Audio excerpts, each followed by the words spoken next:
சொல்லணும்னா கடைசியா ஒன்றை மட்டும் நான் சொல்ல விரும்புகிறேன். நாட்டில் இருக்கலாம், காட்டில் இருக்கலாம் 1000 புலி.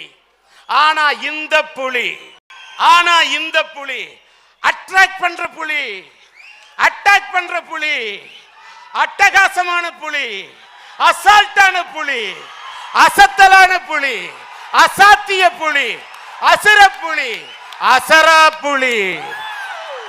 இது அற்புத புலி, இது அதிசய புலி, இது அபூர்வ புலி, இது அம்சமான புலி.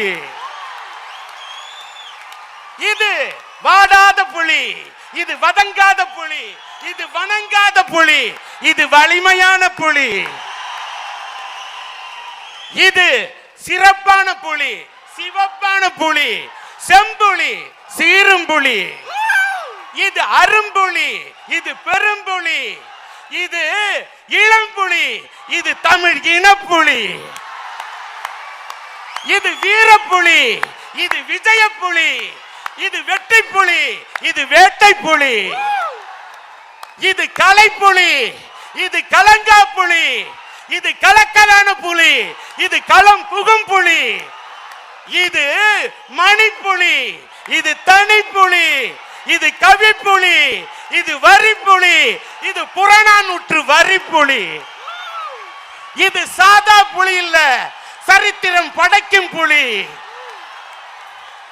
இது வழிக்கு விடும் புலி அல்ல, வரலாறு படைக்கும் புலி, நரம்பு புடைக்கும் புலி, எதிரியின் எலும்புகளை உடைக்கும் புலி, எலும்புகளை உடைக்கும் புலி. இந்த புலி, இந்த புலி, இது தமிழ் புலி, இது பண்பாட்டு புலி. இது பட்டையை கிளப்பும் புலி, இது பைந்தமிழ் புலி, இது பச்சை தமிழ் புலி. இது தாவி குதிக்கும் புலி, தன் முத்திரையை பதிக்கும் புலி. இது தன்னம்பிக்கை உள்ள புலி, இது தமிழ் புலி. என்னுடைய